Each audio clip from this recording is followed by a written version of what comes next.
thanks so much, everybody, for coming tonight. And thanks especially to our esteemed panel. I know they had to jump through hoops and everything else to arrange their schedules to be here. So you didn't come here to listen to me speak, so I'm going to be very, very brief and leave you with one takeaway, which is neurodegeneration isn't just a disease of old people. And there are serious forms of neurodegeneration that strike people during the prime of life, when they're in their 50s or 60s.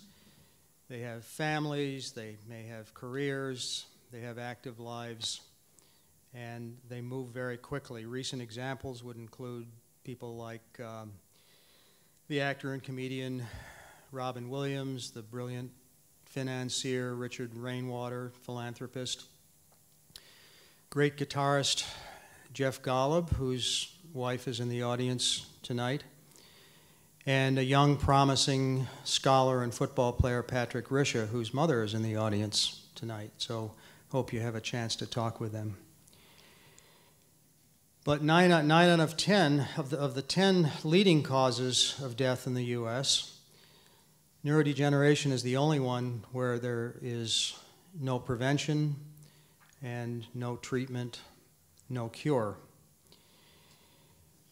And for people who get it, it's a death sentence, and it robs them of some of the best years of their lives. The cost to society is steep. Some of you may have seen the reporting in the New York Times recently, a study by Mount Sinai, which showed that in the last 5 years of life, the average neurodegeneration patient costs $278,000, heart disease patient $175,000, cancer patient $173,000.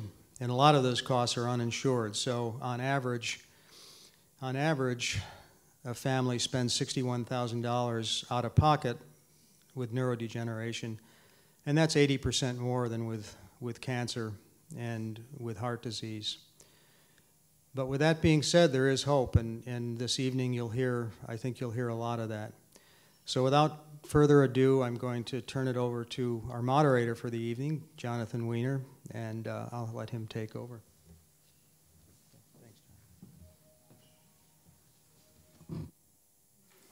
Thank you, Dave, and thanks to everyone at the CurePSP Society. It's a privilege to be part of an evening like this. I don't know if you looked at the program, but you saw, if you did, 6 very distinguished physicians and researchers who we have here, and one guy in a t-shirt, and that was me. So you can tell who the writer in the crowd is. I'm a writer who writes about science, nature, and medicine, and I teach just that at Columbia University. And I have a long-standing interest in following the study of neurodegenerative disease. I can tell you exactly when this exciting notion of a theory of everything first opened up when I first realized that such a thing might be possible, because it was a memorable night. It was the evening that I met Oliver Sacks for the first time. I was writer-in-residence at the time at Rockefeller University, and I was writing an article about neurodegenerative disease, a different neurodegenerative disease, ALS, Lou Gehrig's disease, for the New Yorker. And I talked with Oliver and told him that my mother had PSP, and he couldn't have been kinder and more helpful, and directed me to think about PSP as being potentially a key that could open up our understanding of all neurodegenerative disease. And so I wrote an article about that for the New Yorker, focusing on the island of Guam, which, as many of you probably know, had an incredible epidemic of all sorts of neurodegenerative disease in the last century. And so presented neuroepidemiologists with the hope that they might find a key there that could somehow help to explain the cause of all these diseases all at once, right there in one place. So over these last 15 years or so, since that first conversation with Oliver, I've been very excited to watch this idea blossom. And it feels like something that is really gathering momentum and that might put this once very obscure disease that afflicted so few people at any one time that if your family was coping with it, you thought you were alone. You thought there weren't any other people around dealing with just this. It brings PSP somewhere near the center of things. It may be that PSP, because of peculiar properties of this one neurodegenerative disease, may help us understand the big ones, Alzheimer's and Parkinson's, the dreadful ones that everyone knows about, along with Lou Gehrig's and along with corticobasal degeneration and many others. So I'm excited tonight to hear about this and hear the latest from really a stellar panel that the CurePSP people have put together for us. And I thought what we might do is just hear from each of them. Maybe each could speak to us for 5 or 6 minutes from your place. I guess you're already mic'd. Tell us about your work. And I'm going to be a very strict taskmaster tonight. I have been instructed that we don't have all the time in the world. We have to stay within the limits so that everybody gets a good chance to speak. So I'll be the terrible dictator if you start to run over. But why don't we go in order, starting with Karen, Karen who's nearest to me, and then going across. And Karen, could you just tell us, take about 5 minutes and help us understand what you're doing. It can be extremely technical, but on the other hand, essentially we're talking about something that touches so many of us in one way or another rather directly and that we all care about. So Karen, please. Thank you, Jonathan, and thank you to the Foundation for inviting me and to you for coming to listen to us. I think I'm a good example of your theory of everything sort of person. Because I came into the field of looking at the tau-based diseases from the Alzheimer's field. But one of the reasons I came into the tau field was because it's actually part of so many diseases, so many dementias, and neurodegenerative diseases have this aspect to the brain pathology, these development of these tangles and tau-based problems in the disease, that I thought this really deserves a lot more attention than it was getting in the Alzheimer's field.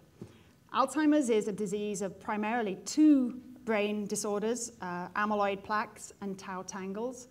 And a lot of the work originally on Alzheimer's disease was based on the amyloid part of it and very little on the tau part. So the reason for that was based mainly on the genetics, which Allison will probably talk about more.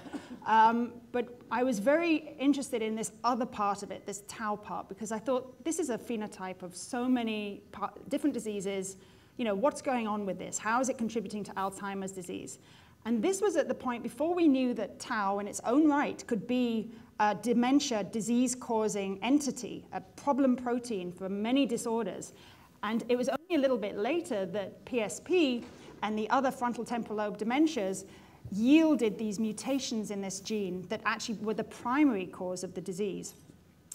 So we used what we'd learned from studying diseases like Alzheimer's disease and applied it now to diseases like PSP. And we've created, knowing the gene that was involved, we were able to create mouse models that have the disease. And using those mouse models, we've now been able to go in at least 2 different directions. One direction looks at the molecular basis. Why does this protein go wrong in the disease?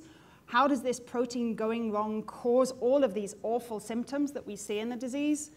But the other direction is looking at how can we actually stop this happening? And that's the therapeutic aspect. So in my lab, we've taken these genetic causes that are pretty rare, but they give us a handle on what's happening with the disease. And we've put those into mouse models, creating what's known as a transgenic mouse model. And this then develops all of the, if you're lucky, it develops the symptoms and the cognitive impairment and the degeneration that you see in a patient afflicted with this mutation disease. And from that, we can start to look, we can take cells from the brain and look at what the protein's doing at a molecular level. But more than that, and what we're focusing on a lot now, and some of my colleagues are here in the room, Natura and Ho are working actively on these sort of programs at Columbia University with me. And what we're trying to do is trying to find therapeutics, drugs that perhaps will remove these horrible proteins that are causing so much trouble. So my work, I think that's probably my 5 minutes up. I think you have another minute or so. I have another minute. I'll have to talk more slowly. So a lot of what we're doing is really trying to understand the genetics, understand what the genetics tell us about what's going wrong in the brain, producing models, be they cell models, the way we can actually create this in a dish so we don't have to use living animals, or create mouse models where we can administer drugs or test mechanisms more thoroughly. So we have a sort of soup to nuts approach. We have multiple programs at multiple levels. We try and make it human relevant as much as possible. We're very aware of the failings of a lot of our model systems to actually replicate the human disease. So when you go into a patient with drugs, they fail. We're very cognizant of that. So we have a very extensive program covering many of the milestones that are actually outlined in the CurePSP sort of directive. But coming back to these other diseases, what we learned coming from one disease, Alzheimer's disease, into the tauopathies, was that a lot of these therapeutics that we're developing are going to be applicable to these other diseases. We're learning more and more, and my colleagues here, John especially, will talk more about these other dementias, which have a very similar beginning and end point. They involve different proteins, but they're very similar, and the therapeutics we're developing will cross over. So there's a lot of synergy and a lot of rationale for looking at these diseases more as a group and not individually, because insights from one, we hope, will very much be applicable to the other. Thank you very much, Karen. That was very practiced to be able to condense so much into such little time. And, I had a glass of wine. That's good. The glass of wine didn't hurt. Karen, I should have said in introducing her, is a professor of pathology and cell biology at Columbia and doing very promising basic research, as you just heard. After we've heard from everyone, I'll be asking a few questions of our panelists and then turning things over to you so you'll be able to follow up with your own questions. So next up, John Trojanowski, director of the Institute on Aging, Alzheimer's Discovery Core Center, and the Udall Parkinson's Research Center at the University of Pennsylvania School of Medicine. John, please. So I'll tell you a personal story that connects me to Virginia Lee, who's my lab partner and life partner, and her father. The most difficult thing, in addition to getting funding when we first began to work on Alzheimer's and Parkinson's back in the 80s and focused on tau, was explaining to my father-in-law, Jack Lee, why it was important to work on Alzheimer's disease when he said it's such a mess and nothing's known and you're not going to go anywhere and you're going to ruin your career. He was an ex-flying tiger, a very successful restaurateur, so he knew something about getting things done. And I said, Jack, you know, just think of it this way. When the people who built the Great Wall of China put the first bricks down, they knew they'd be dead for 100 years before this defense structure was put in place, but they believed in the concept. So in 83, 85, that was my view. I'd be dead 50 years before anything I or my colleagues here did would have a meaningful impact. And I must say that I'm delighted with how wrong I was. We have made spectacular progress. So in 1984, the A-beta peptide that forms the plaques of Alzheimer's disease was first isolated. That, I think, is the beginning of the molecular understanding of Alzheimer's disease. Allison and her colleagues and others in genetics went on to identify mutations that established A beta is an important protein, and we in Alzheimer's and we went on in our teamwork to identify tau as a building block of the parahelical filaments, the structures in the tangles of Alzheimer's disease.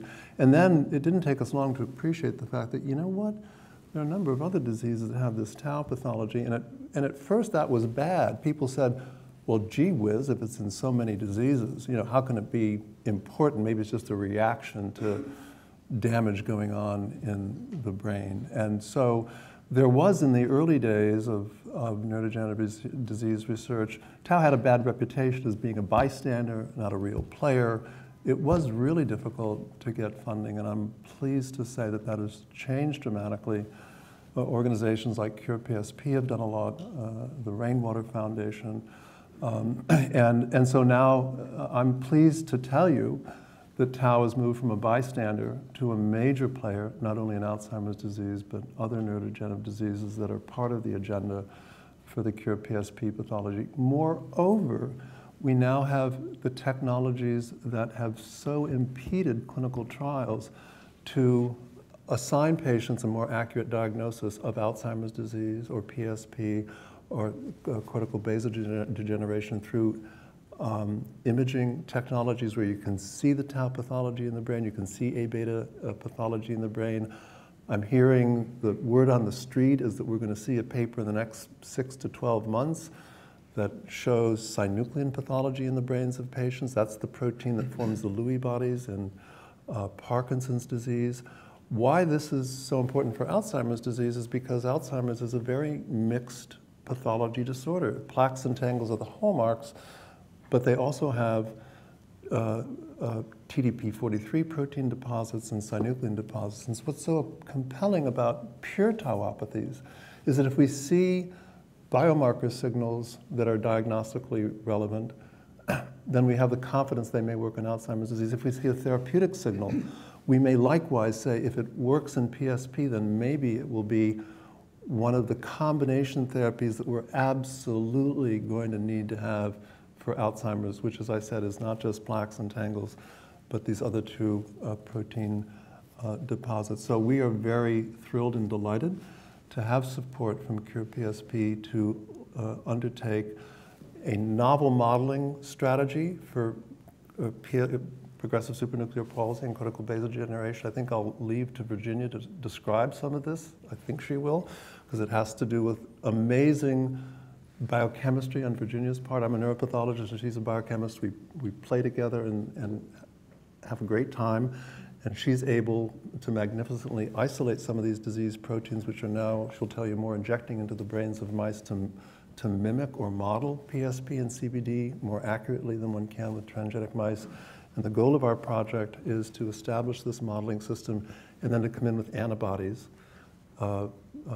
These are natural biologicals that all of us produce, but you can make them in animals and target a protein of interest and use them to clear the pathology from the brain. So we're at a very interesting stage of having shown proof of concept that this is indeed a strategy that may work in terms of modeling.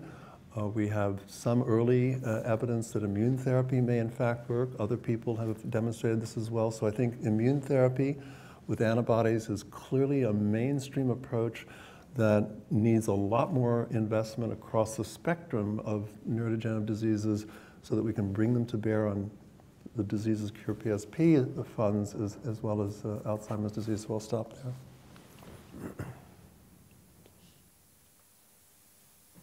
Thank you very much, John.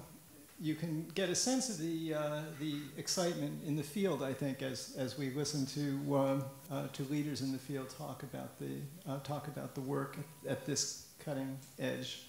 So on to Allison Goat. She is director of the Ronald M. Loeb Center for Alzheimer's Disease at Mount Sinai. Allison. Okay. Thank you very much, Jonathan. And a pleasure to be here and to talk with all of you this evening. So, as Karen mentioned, my focus on neurodegenerative diseases has been using a genetic approach to understand these diseases. I've been working on Alzheimer's disease and other neurodegenerative diseases now since 1987, so a long time. And like John, I am very optimistic about things in that we really have learned a huge amount about all of these diseases in the last 25, 30 years. We knew almost nothing before 1984, and now I think we have a pretty good grasp, and so I think we all feel more optimistic about opportunities for developing therapies. We all understand that it takes time to do this, but that we at least have a basic understanding of the diseases. And a lot of that understanding comes from the pathology, but it also comes from the genetics. And 25, 30 years ago, the tools that we had in genetics were pretty primitive. And we didn't have the human genome sequence. And so it was pretty hard to study genetics.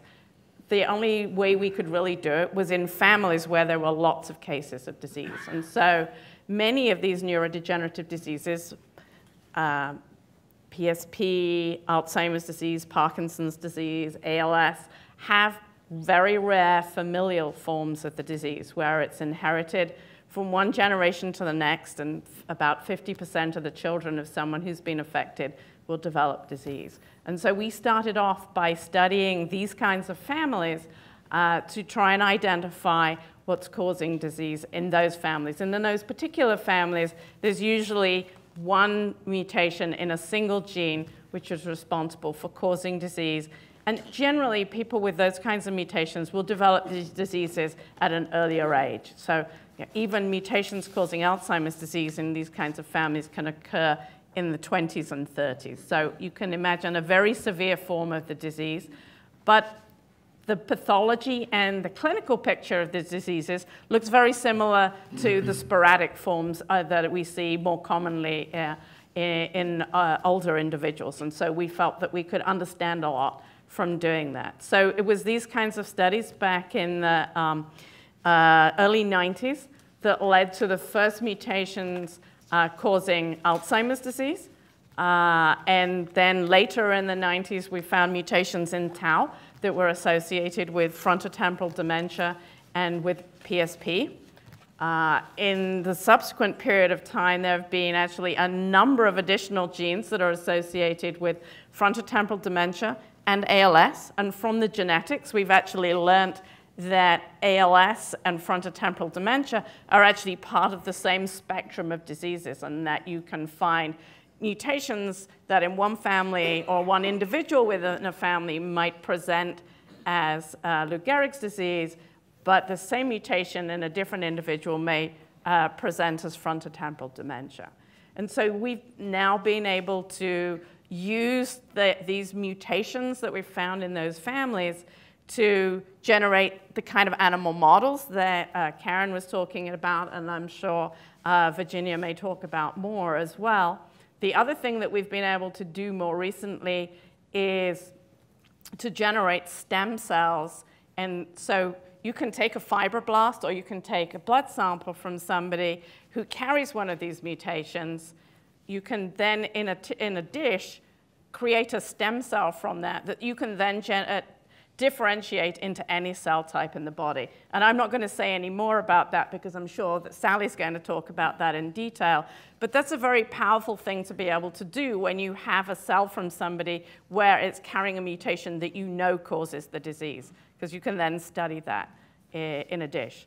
So in the last, I would say, probably 10, 15 years, we've really focused more on the sporadic late onset forms of the disease. And the reason we've been able to do that, because after the Human Genome Project, the cost of sequencing a whole genome dropped dramatically. $10 million to do the first genome, $1,500 to do it today. So that means we can sequence a lot more people, compare cases with non-demented controls, and ask what are the sequence differences in those cases that are not present in the controls that might be risk factors, or the other way around, ask what's in the people who are healthy and elderly that protected them from developing disease, and use that information to be able to generate new therapeutics for disease. Thank you very much. Our next speaker is Scott Small, who is the director of Alzheimer's Disease Research Center at the Taub Institute at my institution, Columbia University. Scott? You know, what I think is interesting is listening to the resonating themes. And I think one of the themes that you've already heard, and I think that will recur, is some similarities in how we classify disorders and whether that's justified. So there are a number of overlapping themes, and then there are some differences, and I think that's an interesting point to emphasize. So I might be the only practicing physician on the panel, and so I practice in a Alzheimer's, in a dementia and aging clinic, and we see patients who primarily have Alzheimer's, but also PSP and various other disorders. So that just tells you that historically the field has lumped these disorders into the same clinical subdivision within neurology. I, as you heard, direct the Alzheimer's Disease Research Center at Columbia, and we have a whole range of clinical trials, primarily for Alzheimer's, but we also have 2 active trials on PSP using the immune therapy that John mentioned. So there are similarities, but I think the differences are actually also interesting, and we were talking about that with someone over drinks before, and that is, I think actually on this panel you see the 3 general ways in which we try to get at underlying mechanisms of disease, and these disorders are very complicated. How do we try to get a handle? How do we clarify? The first, historically speaking, was really trying to isolate some of these histological findings, neurofibrillary tangles, amyloid plaques, and then isolating the basic biochemical constituents of those findings that were seen by pathologists over 100 years ago, and I'm sitting next to one of the leading experts who's able to do that. It's not an easy thing to do. The other way, which in some ways has become the most exciting way, is genetics. That has been perhaps most clarifying. I take a slightly different perspective, which is perhaps the 3rd general approach, and that's called regional vulnerability, and this now ties into the areas of differences across these disorders. It's fascinating that any of these disorders ultimately over time spread and damage large swaths of the brain, but early on they target one area, one pinpoint region of the brain made up of a particular cluster of cells, and the neighboring cells are completely normal and preserved. And I think it's sort of commonsensical to say that if we can identify those regions in the earliest stages of the disease, we can then pose the following question. Why are these particular areas affected? Why is a neighboring area resistant? Why is a neighboring area unaffected by a disorder, even if it has the genetics, even if it shares the same environment? And this is exactly the approach we've been taking to Alzheimer's, to normal aging.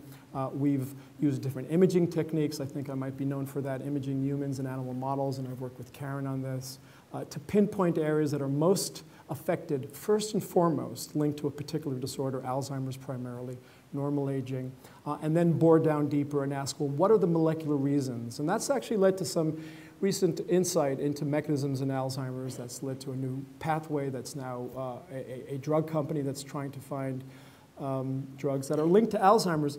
But now just to complete the loop, I've argued that there are important differences. It's interesting that this pathway that we found also seems to be linked to tau processing. And so this company, although it was formed around Alzheimer's, is also trying to apply these new drugs that were identified through regional vulnerability to other disorders that fall under the broad umbrella of neurodegeneration. Thank you very much, Scott. Virginia. Virginia Lee is the director of the Center for Neurodegenerative Research at the University of Pennsylvania School of Medicine, and you've gotten quite a build-up. Everybody keeps saying, I'll leave that to Virginia. So you know why? Because I've been doing it for the longest time. I think that's part of the reason. John and I have been doing this for many, many years, and at that time in the 80s, and our approach was to, as you know, that John is a neuropathologist, and I'm a biochemist, so we decided to identify these disease proteins, starting with Alzheimer's and then Parkinson's, and then frontotemporal dementia and ALS, and PSP happened to also fall within, in terms of pathology, share with Alzheimer's disease. And so we wanted to do that, and we did that.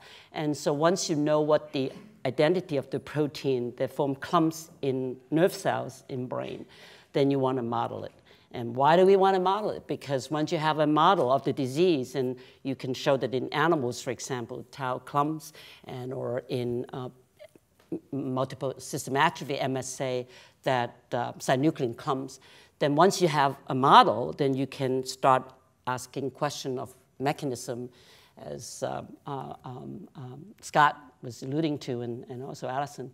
And then you can then, use those models and to look for treatment. And so we've actually followed that model for the last 30 years or so. And John and I really have a lot of fun collaborating. And we have the first generation of models for all these diseases. And so that it's by overexpressing the disease protein like tau in a mouse, and overexpressing tau in a mouse with mutations, and also synuclein and TDP-4A3 as in ALS. But now we're actually even moving into the next generation of models where we try to trick a wild-type mouse, a regular mouse, to make tangles in the brain, or to make Lewy body in the brain. And we're actually getting quite good at doing that. And so I think that with those models, because people that have the disease, they don't have overexpression of the disease protein. And I think that we're getting closer and closer in modeling. And at the same time, we are also using these models. We also model them in cells as well in a dish. And then once you have these models, then you say, OK, can we come up with drug to get rid of this pathology? And we have actually a drug discovery unit in our center where we actually do that. So John and I, we develop the models, understand the models, we hand it off to our drug discovery people, and they use those models to come up with therapies. And we also collaborate with pharmaceutical companies to move that forward as well. And so I think it's very exciting times. We know a lot about these different identity of the disease protein, but now we're even going one step further. What is the difference between the tango and PSP, and also tango in CBD and in Alzheimer's? There are actually differences. And we can demonstrate that the property of these tangles in these different diseases can be recapitulated in animal models. So that's really huge. So that allows us to really now use the animal model to study disease mechanism. And why do people get PSP? Why do people get CBD? Why do they get Alzheimer's? What is the difference between the tau that form the tangles in Alzheimer's versus in PSP and versus in CPD? So I think it's a very exciting time that we're in right now. And we will learn a lot more about these different tauopathies. Yeah. Thank you, Virginia. And last but not least, we have Sally Temple. Sally is the scientific director of the Neural Stem Cell Institute. Where is that based? Where are you based? It's in Albany, New York. Ah. Beautiful upstate New York. So you're enjoying the last of the sight of the ground You're getting all the snow in the last few years. Yeah, it's all come here. Yeah. We missed it. Sally, please. Yeah, thank you. So I think, as many people here know, if you have a loved one who has PSP, or a similar neurodegenerative disease, what happens is you witness that from the outside. You're seeing changes that are going on. You know they're going on inside that person, inside their brain. And you have very little way to really study that from the outside. You can do neurological testing, but ideally, what you would really want is a window into the brain, a window that would capture the changes that are going on as the disease progresses. And ideally, then, you would be able to figure out what are some of the very early changes that go on so that you can intervene early in the disease process. So this, for many years was out of reach. How would we do this? Moreover, when you have a rare disease like PSP and there's only a few individuals, how can you really study that on the large scale that you need to do science? Then in 2007, Shinya Yamanaka, working in Japan, revolutionized our ability to do exactly that. What he did was show that we could take a very small skin biopsy from a patient with PSP, and from that we could make stem cells that, by putting in 4 genes, you could then convert those cells into embryo-like cells, early cells. So this is literally taking skin and turning them into a cell that can generate any cell in the body. So once you had these cells growing, then you could push them down different pathways, and you could push them, we found, very effectively into brain cells. So now we have brain cells in a petri dish, growing in the lab, and not just one dish, millions and millions of dishes. So what this enables us to do is really to study the disease in a way that just was not accessible before. This is our window into the disease process. So what we have done now is to generate lines of cells. These are called induced pluripotent stem cells. Generate those from patients affected by the disease, and also unaffected controls. So we have cells to compare, and then we can watch them as they develop and study them as they mature in the culture dish. Now, one of the problems of studying the cells is that this is a disease that is exacerbated by aging, and we can't sit and watch a culture of cells mature for 20 years before we start doing our experiments. It would take a long time. So we've found ways to trick the cells to age them. We can put on factors that we associate with aging. There is a disease of aging that accelerates the process called progeria, and we can use these molecules, put them inside the cells to accelerate the aging process. So now we have human brain cells in the dish, and moreover, we've been able to push the cells to make the regions of the brain that are affected in PSP, and we have ways to artificially age the cells by putting in these other factors. And what we're hoping, and I think it is within reach, is to really understand what is going on inside these cells, to understand why they're changing, why the cells are degenerating, how the disease spreads, and to drill down to the genes and the molecules that are involved in that. Thank you, Sally. That was beautifully clear and concise. And thanks to all of our panelists for this presentation. I'm going to ask one question to start things rolling and then turn things over to you. I know the evening is getting on. My question has to do with PSP. To focus there, I know many of you are looking at Alzheimer's and at other neurodegenerative diseases, but can you just explain to us what is it in PSP that makes it promising as a way into understanding all these others? I don't know which of you wants to take this on. So I think what hasn't been said clearly is that all of these diseases, neurodegenerative diseases that you've heard about, PSP, CBD, are disorders of protein misfolding. And that's a little bit conceptually hard for a lot of people to understand, and I use a little trick that I'll do now to exemplify this. This is my agenda. I have it on my iPhone, but I print it out every day just to have it. So it's equivalent, I would say, to a protein.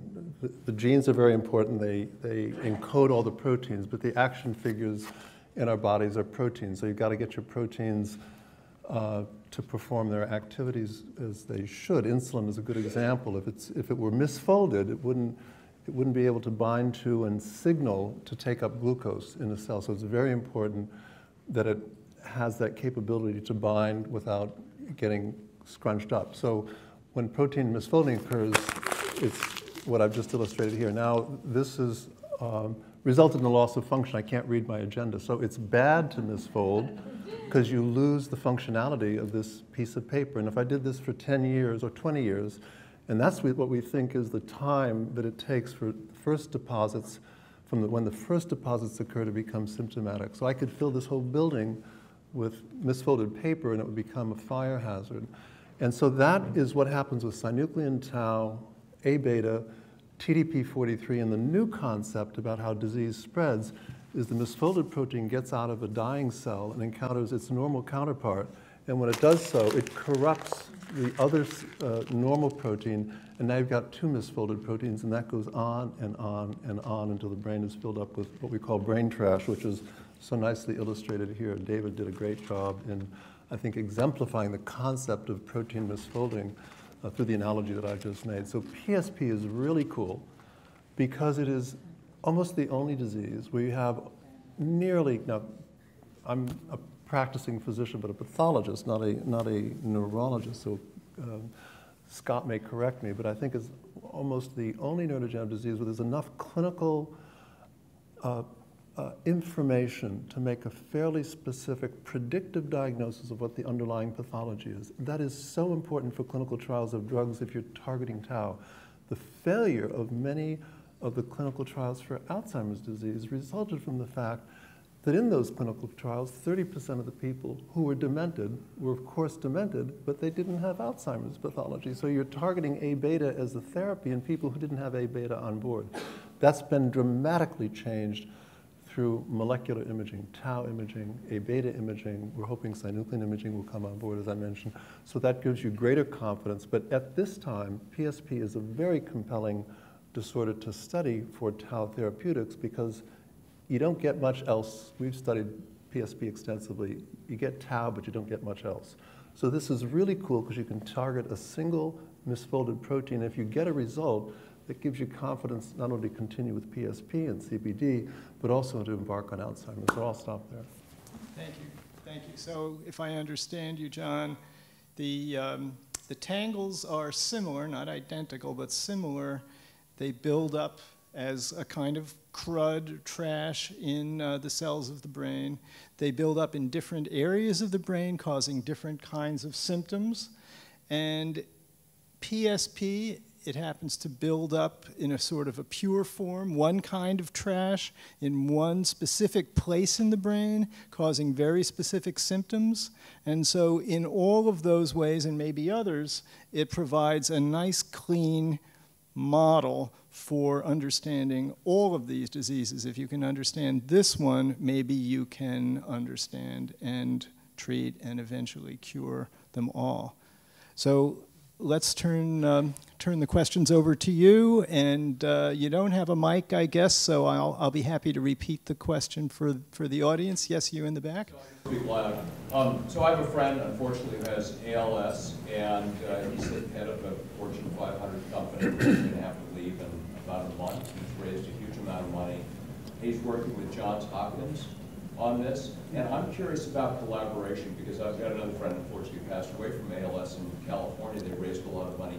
Is there collaboration across the country and with scientists? I think. What about that? Because you really want to have directed, if we pull all this together, which I think can be pretty easily done through computer spaces.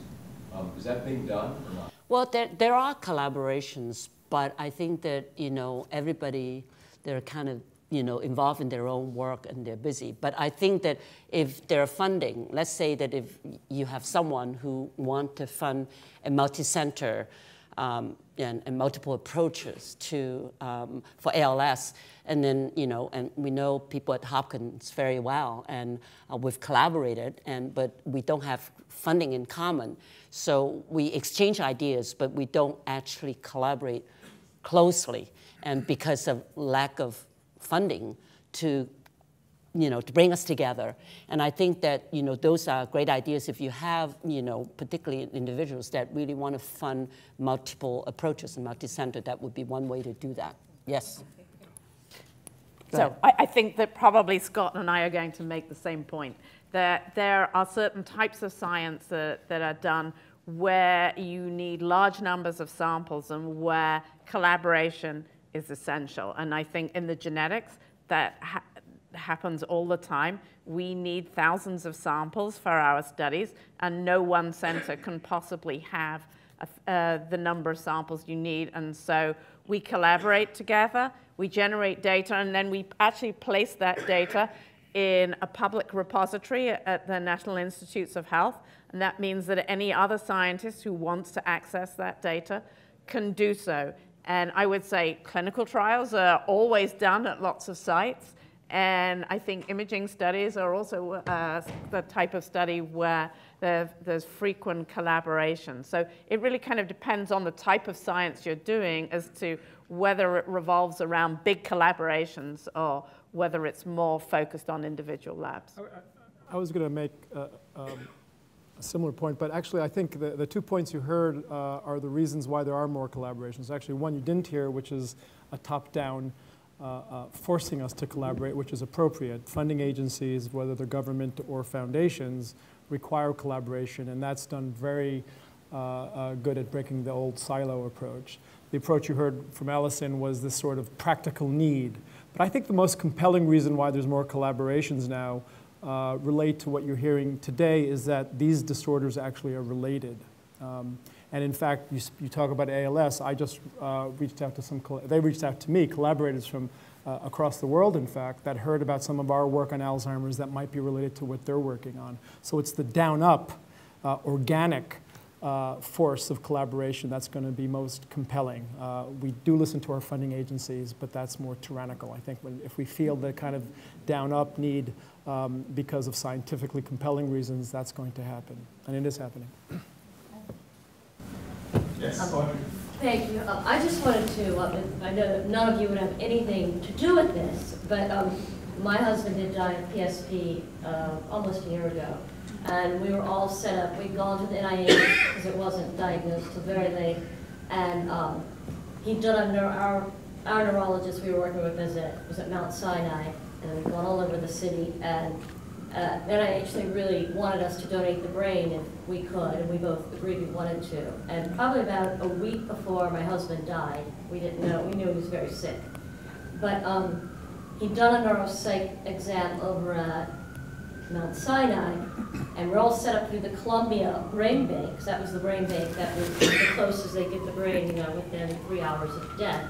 And all of a sudden, like a week before Jeff died, Columbia was going to pull it because he's going to do a neuropsych exam. And luckily, my neurologist, fought very hard to tell Columbia we will give you every bit of information we have, and that does have to be something that.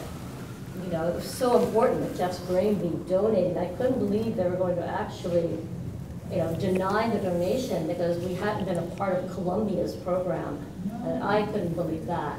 And luckily, I thought our neurologist, Daniel McGowan, is quite tenacious Irish man, so he fought hard to take this brain. But it was unbelievable since they need brains, and some families don't want to donate the brain. That was really frustrating to me. Luckily it happened, luckily it went through. Right, and it's wonderful that your family did make that donation, and as you're saying, it should be easier to make these donations. It should be much easier, but there is an excellent Dr. Dennis Dixon who maintains a brain bank for PSP patients. And I think progress is being made partly through the CurePSP people on making it easier to make these donations. Yeah, it's enormously important. All right, one more question. I think you had your hand up. Right. I think there is a counterforce to collaboration, and I think in the past number of years, as academic medical centers have gotten interested in the potential for making profits from research from their faculty, an emphasis on patents and spin-off companies and so forth. And I wondered whether that movement towards maybe a certain protectionism that results from that movement helps or hinders research in this area. You know, obviously, drugs to combat Alzheimer's and related disease is going to be big business. So you feel that that movement is helpful to you or is hindering collaboration? I think the answer is yes and no. We have patents and we have pharma partnerships, but we also declare certain areas as areas that we will collaborate with openly. And one of the best examples, it hasn't been mentioned yet, is the Alzheimer's Disease Neuroimaging Initiative, which has been a public-private partnership with the National Institutes of Health, the Foundation for the NIH, and most major pharmaceutical companies. So we just put in our renewal for the next 5 years of this effort to develop biomarkers so that we could know someone has Alzheimer's to put them into a clinical trial. I've mentioned that a little bit already.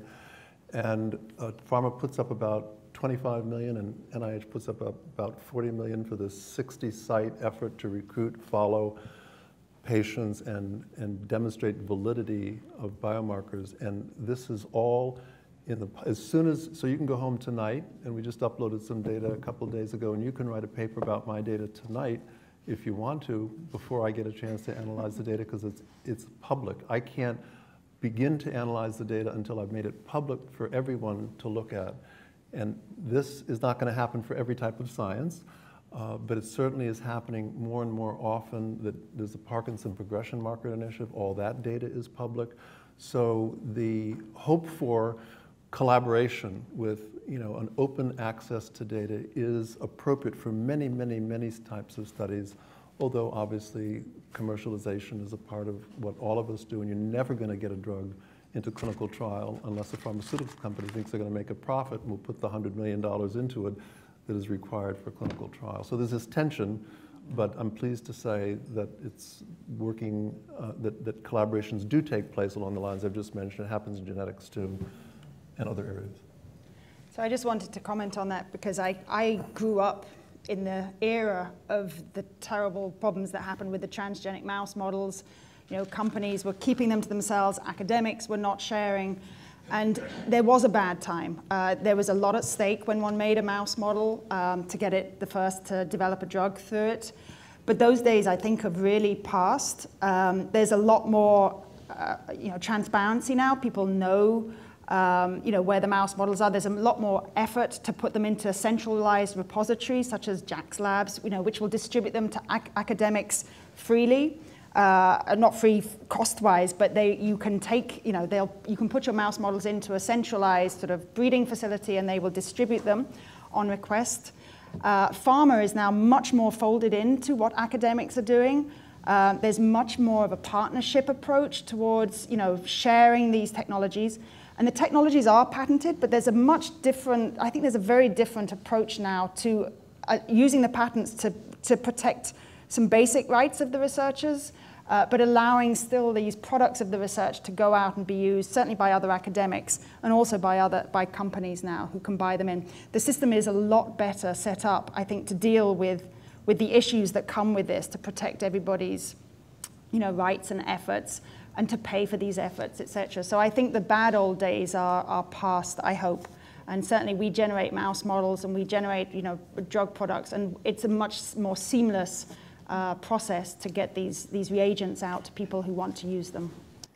Yeah, I was just going to say that I think that we all now realize that these diseases are a much harder problem than people thought 15, 20 years ago. And I think that part of that motivation to patent and rush and keep your animal, sort of private was that people thought there was, the goal line was close and that they were going to make a lot of money out of this. And I think that everybody realizes that it's a tough problem and we're probably not going to solve it unless we work together.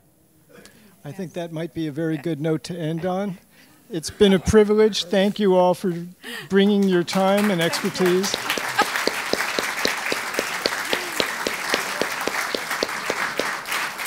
Thanks very much.